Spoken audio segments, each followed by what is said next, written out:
Hi everyone, and welcome back to another month in the life of a First Division Chinese football manager. So last episode, we didn't do too well. We had 2 defeats and 4 draws. This episode we have got a measly 3 fixtures to cover. Got a home game against Shenzhen, another home game against Jingying, and a cup game against Hangzhou, who we already faced earlier. You know what? The food doesn't even taste quite the same as it does back home, so things are a little bit off right now at this club. But we've got plenty of money in the bank, so this train can keep on chugging along. I will be making some changes for our first match. I've had a downloadable tactic recommended to me, so we're going to give it a shot. Essentially, it's on Steam Workshop. It is called a 4-3-1-2 Game Breaker by the Reckonist.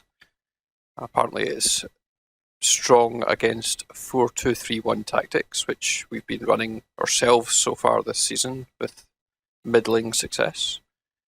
And we'll see how we get along with it. We've got some good squad news and some bad. So David Fallman, our main defender, is injured. What a surprise. Fejzulahu is still injured, but he's on his way back a little bit earlier than expected, so he should be available for our second fixture. And Wang Hongyu is injured at the moment as well. And to be fair, he's rubbish anyway, so we're not missing much. So our lineup shall be 4 at the back. Interestingly, we have 1 at fullback set as support and 1 set as attack. We have a ball-winning midfielder, our captain Hangzhou. We've got another ball-winning midfielder, Hu Zhaojun, who's had a quite good season so far. And we've got Yang Chengun as our deep-lying playmaker. He's the guy that can pass the ball. We have our attacking midfielder, Deng Zuxang. And up front, we've got Goal Machine. His attributes are deceptively terrible, but he has scored 4 in 7 games. Nan Yunke as our target man, and Jilton Pariba has switched wide midfield duties for basically a poacher role. So those are our tactics. We'll be trying to control the game. And we've got 9 instructions. So quite a busy set of rules for players to remember and adhere to. But we'll go with that, and let's see if it gives us the result we need. Given that we are currently sitting 10th in the table and rapidly approaching the halfway mark.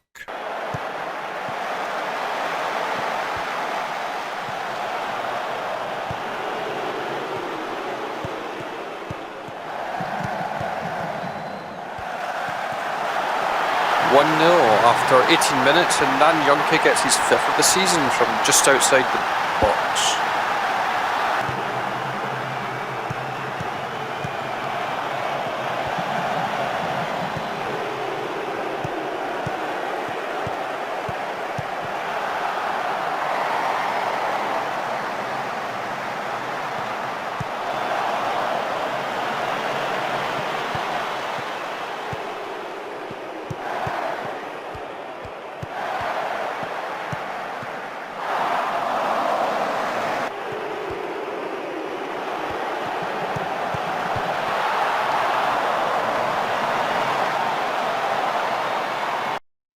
Alright, half time, we're 1 0 up.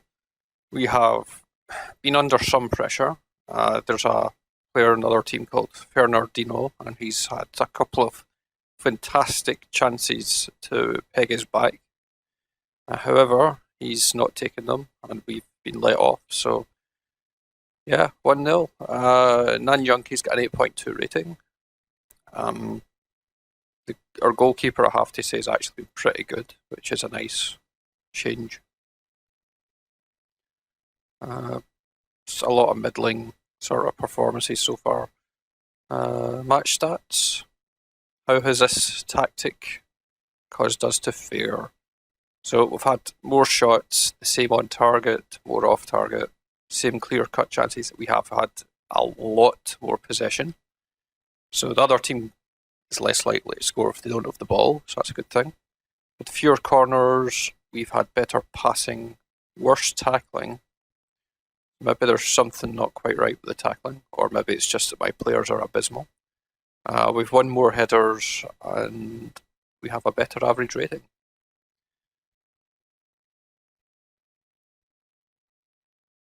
Quick look at action zones. Most of the ball's been in the middle of the park by our team. We've had a lot of possession up their end of the park, 17% of the time in our possession, up at their end. Our attackings came through the middle, which isn't a surprise at all, given that's how our team structure is. So, yeah, 1-0 at half-time. Can't complain. And we have seen some silky passing going on, so let's hope we can keep it up in the second half.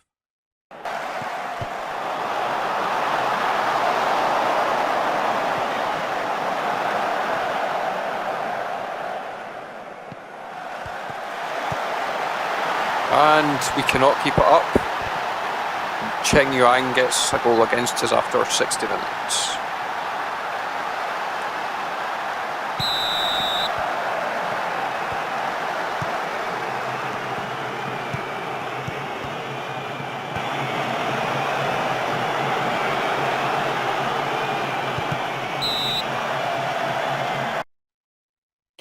Okay, it's full time, 1 each. We missed some sitters in the second half. The match was a lot more interesting to watch with this tactic. And something the crowd actually did, which I thought was entertaining, was when my team completed a long string of passes, they started cheering with each additional pass, like happens in real life. So that was a nice touch. I don't think it's a world-breaking tactic if we're only going to draw 1 each at home against a similar team, but let's have a look at the match stats. We did end up with more shots, fewer clear-cut chances. Maybe it's just down to the quality of my team, I don't know. We had about 2/3 of possession, so that's good. That's where you want to be, really. 87% of our passes were completed, another good thing. We were really let down in our tackling. They had a really strong Brazilian striker in Fernandinho, and I wonder if that's why. Because obviously we're playing with guys with single-digit attributes in our defence for the most part. We won 75% of our headers, and that's about it, really. In the league table, we've moved up 1 place. We're now 9th with 11 points. How many draws can we get? Are we going for some sort of record with that? I don't know. We are 1 place below the team we just played. We should be more competitive than that, I think. But then we have been plagued with injuries and we've got our 2 best guys out, so what am I saying? We'll move on to the next game, see what happens. Alright, time for our second match. We're up against Jingying. And they are currently below us, oddly enough. They're 15th. We have got 1 change to our squad. Fej Zillahu comes back in. He's now our target man. Everything else is pretty much the same. Well, we did bring back in Wang Hong Yu at fullback, but you know, it's pretty awful. We're almost at full strength again. David Fallman's the only guy still injured that we care about. He's out for between 3 and 9 days. I am very worried about our league position. We're sitting 12th. We're not losing games, but we're not winning them either. So it's beginning to get a little bit worrisome. So let's see if we can pick up a win here. Okay, so the pre-match analysis from the Chinese Football Gazette suggests that we have enough quality to win this match, so of course we will find a way to screw that up, that's for sure. And that's double guaranteed given that we're playing against a team in a horrendous fluorescent pink strip.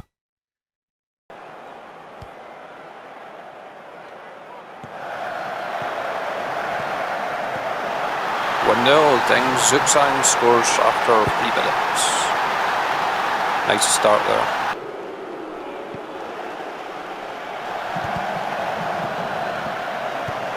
Oh, Jilton adds a second after 41 minutes. So, half-time 2-0 up. A good performance so far. But will we throw it all away as usual? More than likely. Our possession's not as grand as it was in the previous fixture, but we're doing alright other than that, I think. Keep things at the same and we'll tell them to concentrate at the start of the second half. 100. Finally, a win on the board. Took bloody long enough, that's for sure. Pretty good performance, particularly from 3 of our 4 defenders. Our attacking defender didn't do so well. 6.9. And our attackers were pretty good, and our midfield were pretty average. So there you go. Match stats. But they were okay, yeah. Possession 55%, but below where we would like it to be. But still more than the other team had. We got 4 shots in target, and that's probably what made the difference. And 81% of our passes were completed. So next up, well, that takes us back up to 8th in the table. Only 6 points off second position. And I think it's 3 go down, I'm not sure. We're 7 points clear of the relegation zone. Next up, we have our cup game. Okay, it's now time for our cup game against Hangzhou. I am pleased to advise that we are back to a full strength team. And this is what it looks like. So we've got in defence, we've got Falman back in central defence along with Hang Pang Fei. We've got our ineffectual right back, Wang Ganghao, still in place. Liu Huang is our left back. In centre midfield, we've got the terrible trio of Hangzhou, Yang Chengyong, and Hu Zhaojun. In attacking midfield, we've got Deng Zuxang. Our target man is Fej Zulahu. One day I will get used to saying his name. And our poacher is Jilton Pariba. And we're still running with this 4-3-1-2. So we'll see how we get on, and hopefully we can progress into the second round of the cup. Alright, so we're not expected to win this one. However, we have already drawn 1 each against this team. This is more or less a test of these tactics I've been handed. If we can improve on our previous result, we know it's a worthwhile tactic, and if we can't, then, well, the tactic must be very specific to the quality of player you have on your side, because it just means it's not quite as good as I was led to believe. So we will start the game. You'll see we're playing against a 4-4-2. That seems to be the formation that the AI likes against this particular tactic, instead of the 4-2-3-1, which we were hoping they would play.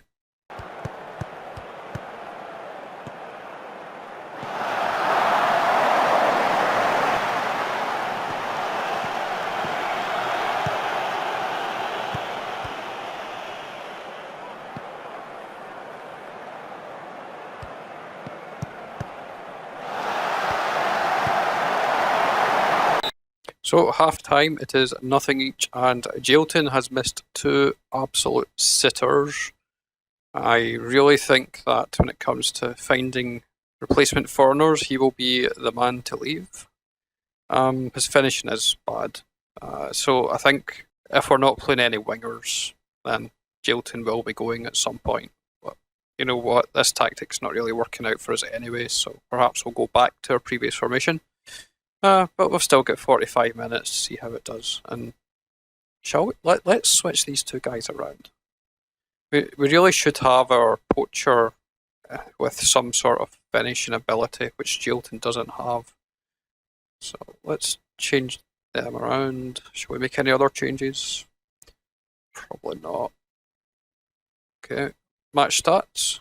We are having 57% possession, so we have the ball most of the time. We're just not making the most of it, looking at the shots on target. We've had 2 clear-cut chances, which Jilton has fluffed in both occasions. So hopefully we'll get 1 or 2 more, and Salahu can put them away.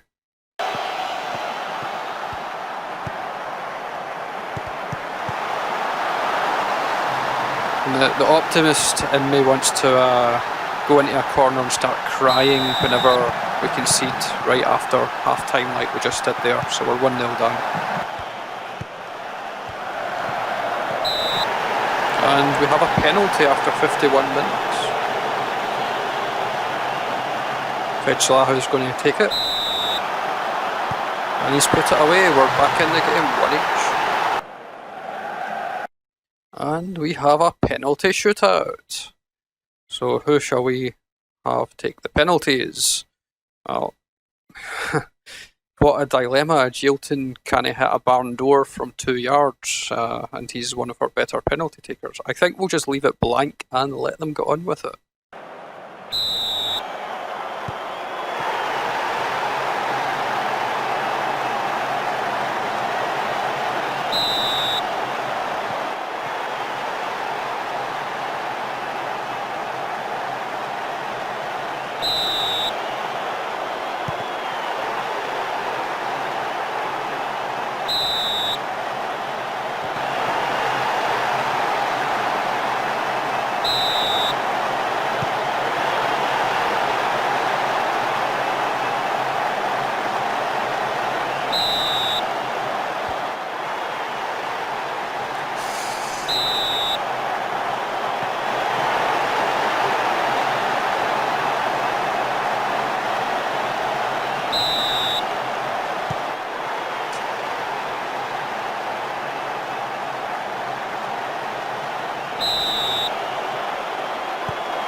Oh, there you go.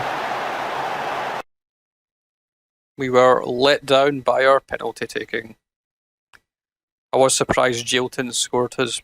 Quick look at the post-match stats for that before we proceed. So, with the same shots, with less on target, with way more off target, with 4 clear-cut chances, which we couldn't convert, with more possession, more fouls, better passing, worse tackling, better heading, and that's poorer average rating. So, I don't really think that tactic is making any difference whatsoever. We will probably persist with it for the next few games anyway, because we did win our previous match, you know. But it's not really getting us better results against the same teams we're already playing against. So we might, in fact, probably will switch back to the 4-2-3-1 at some point. Okay, so it's time for our monthly roundup. As you can see, I've now got a coaching license, which this club kindly funded. Let's see how that's changed things. So some of my attributes have gone up to 4s, meaning that we can give our teams slightly better training. Let's see if we can get another one. I think it would be beneficial for the club to allow me to take a coaching course to further my skills. We agree, but we need you doing training. Oh well, screw you, hippie. So we'll need to wait a little while before we can request that again. Right, monthly roundup.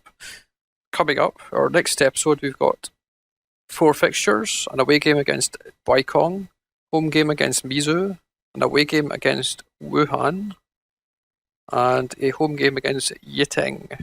And looking at their league positions, 5th, 6th, 13th, 14th, we should be wanting to come away with points from every one of those fixtures. Sounds greedy, doesn't it? But that's what we need to aim for at this point in the season, because we need to round off the first half of the season with a few wins and get back up there in contention. Otherwise, we're going to be obviously either in mid-table obscurity or a relegation battle for the remainder of the season, more or less. Let's see how things are going elsewhere in the world. First of all, I would like to take a look at how our former club are doing. So their season is over. They finished 13th out of 20 places. So thanks to our fantastic management in the first half of their season, they managed to survive a relegation. Good for them. Good old Soime Pankota. They brought in, after we left, they brought in 3 guys on loan. So they didn't make significant changes to the club. And they didn't have any major departures either. So there you go. What we left them with was good enough to help them survive. So I'm pretty pleased with that. I'm going to take credit there. Having a look at the most reputable clubs in the world, it will probably come to no surprise to anyone, the teams that are in there. Barcelona, Real Madrid at the top, 5 stars. Bayern Munich are 3rd, Juventus, Atletico, Man City, Arsenal, Man U, Chelsea, PSG, Sevilla, etc., all quite high up. AC Milan have dropped down by the looks of it, but that is basically because they haven't done very well in Serie A. They finished a lowly 6th position, and obviously you would expect a little bit better from a side that are considered to be giants. In terms of richest clubs, PSG top that list at an estimated value of £1.25 billion. Manchester United are second with 1.2 billion, followed by Manchester City at 1.17 billion. And you've got Barcelona coming in there at 4th, Chelsea at 5th, and Bayern at 6th, and Real Madrid round up the billionaire club there in 7th position. I would actually have expected Real Madrid to be higher, but there you have it. And down through 8th to 10th, you've got Tottenham, Liverpool, and Arsenal. So a lot of English clubs there in the top 10. In terms of turnover, however, Arsenal are actually up top there with 408 million. Real Madrid are 2nd, Barcelona are 3rd, Bayern 4th, PSG are 5th, which is quite a poor place to be given that their value is over 1.2 billion. Juventus are 6th, Man U are 7th, Man City are 8th, Borussia Dortmund come in at 9th, and Inter Milan are 10th. In terms of season ticket holders, Barcelona top there, 86,000 season ticket holders. They're in a comfortable place with their support. Real Madrid are 2nd in 63,000. Man U have 55. Borussia Dortmund have 55, or just shy of it. West Ham have got 52. West Ham 5th, that's a high position for them. Of course, they're playing at the, I think it's the Olympic Stadium now.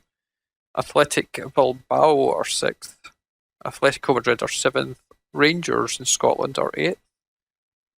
Stoke in Germany are 9th, and Manchester City are 10th. Average season ticket price, an interesting chart there. Arsenal are extremely greedy, charging more than £500 more per season than 2nd placed Atlanta United in the United States.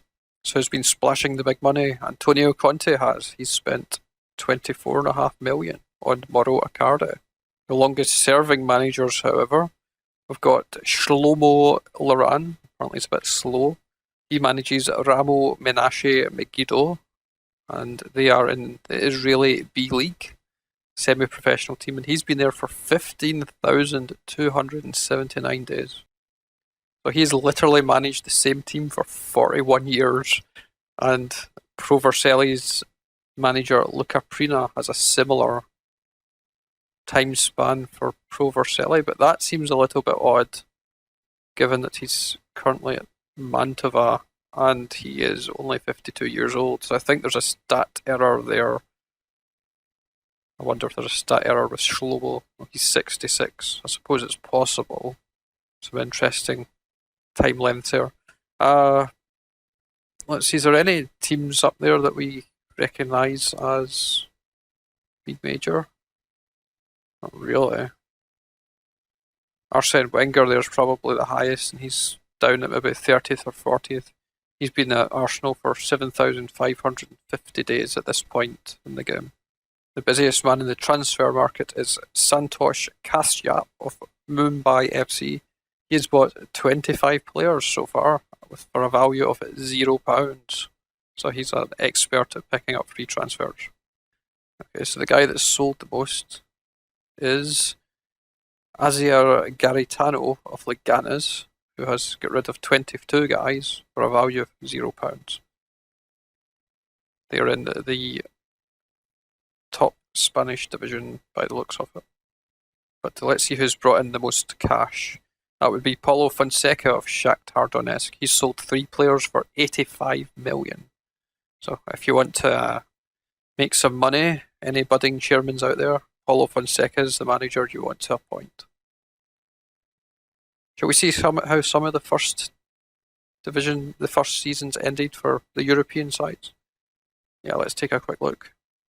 I doubt there'll be much difference from our last look at these. So Real Madrid finished top in Spain with 91 points.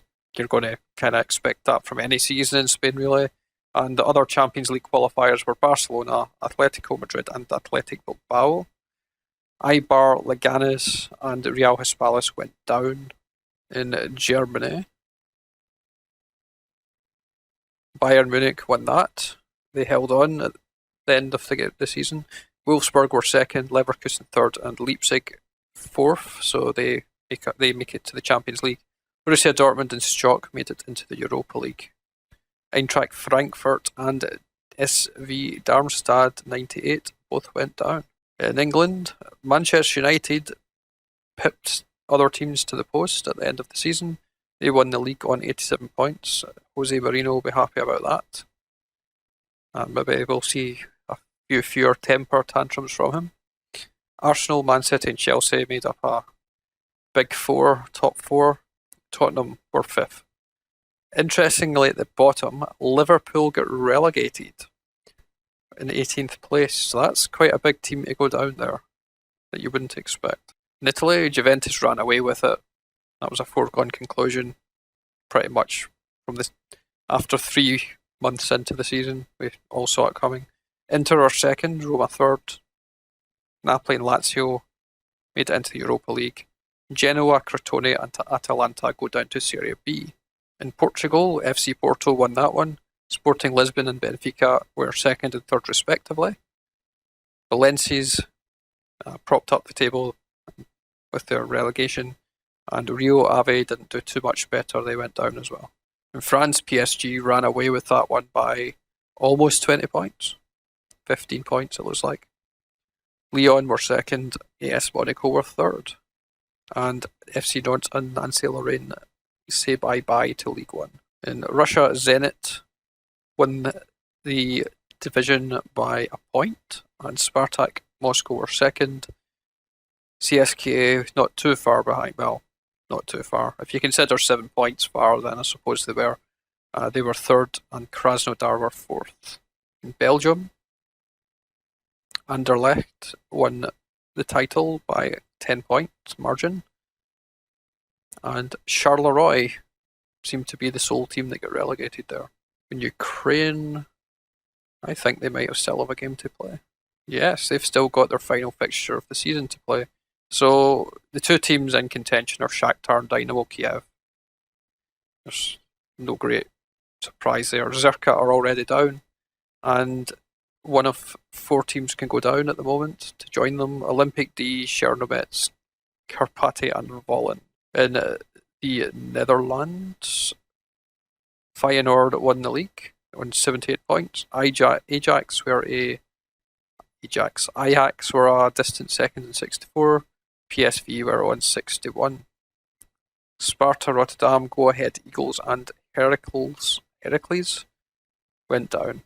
In Turkey, Galatasaray won that division by a point. Besiktas were second on 63 points. Trailing behind them in third place were Fenerbahce and Başakşehir on 55 points.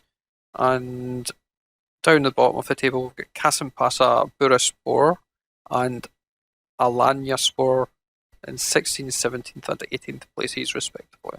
In Greece, Panathinaikos won on 72 points.